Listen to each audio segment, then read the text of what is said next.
Welcome to our Wednesday Bible study coming from Macedonia Baptist Church. And today we're going to continue our study in the 23rd Psalm, and we're going to look at verse 4.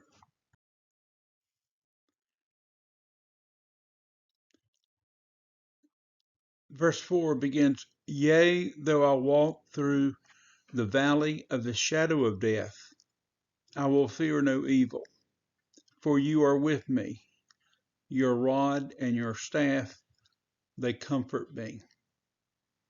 Now this walking through the valley of the shadow of death, uh, that's usually associated with our death, the time of our dying.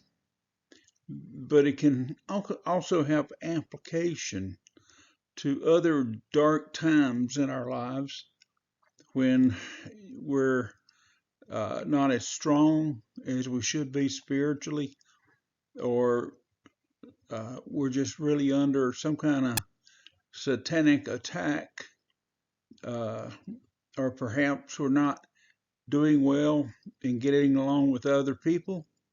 It can be anything that casts darkness into our life, and we don't seem to see the light of day.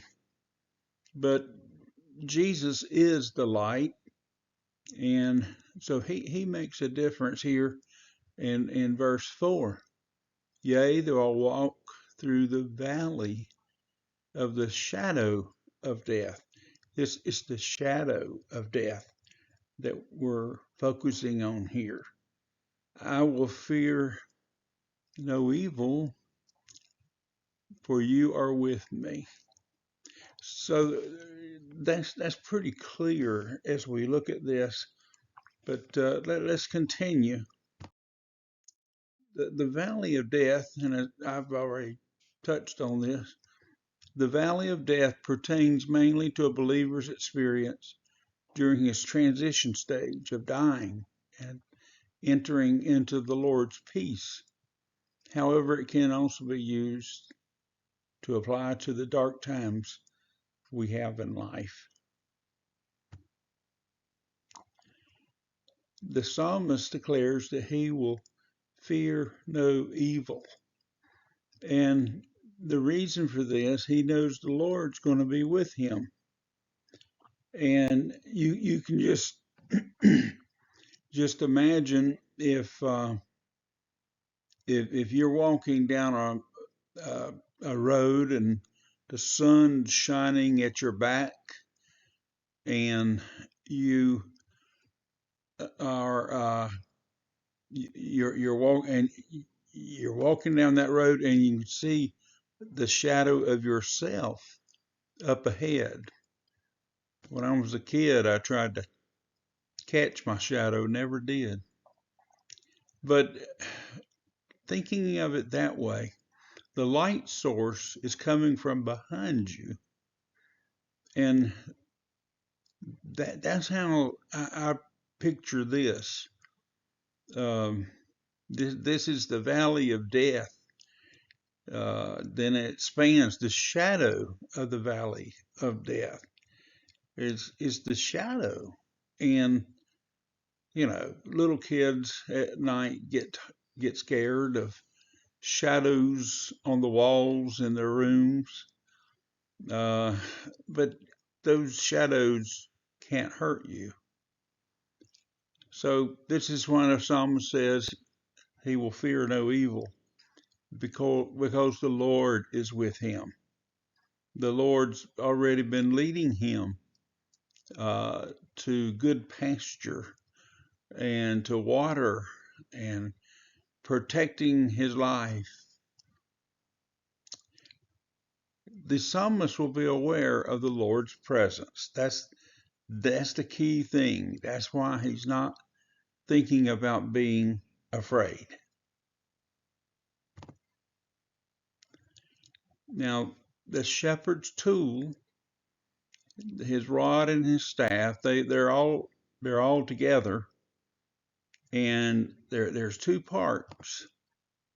There's his rod and staff. And this is the familiar shepherd's staff that a shepherd would carry.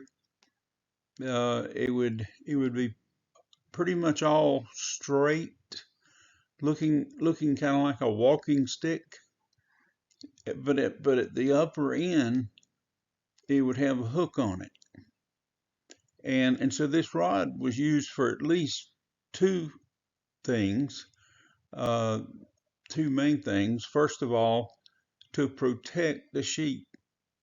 If a wolf or any other enemy of the sheep tried to get into the flock, the shepherd would go immediately and use that rod to drive the sheep away or drive the fox away.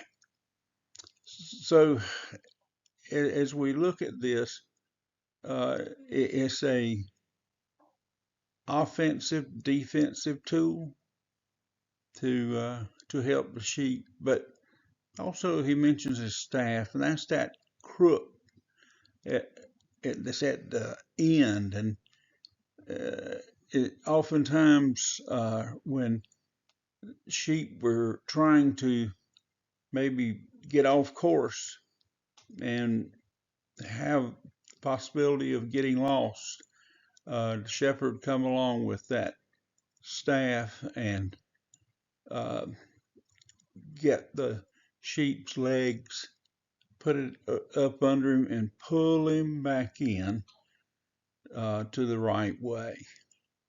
And so that's how Jesus protects us and guides us. He's our shepherd, and we need him every day. We need to walk with him.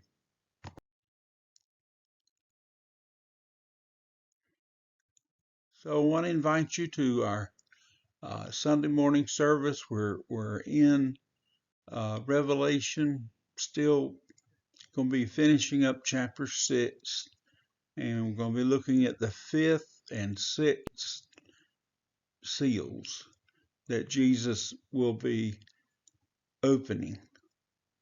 So I hope you'll be with us. 9 a.m. Sunday school, 10 a.m. worship.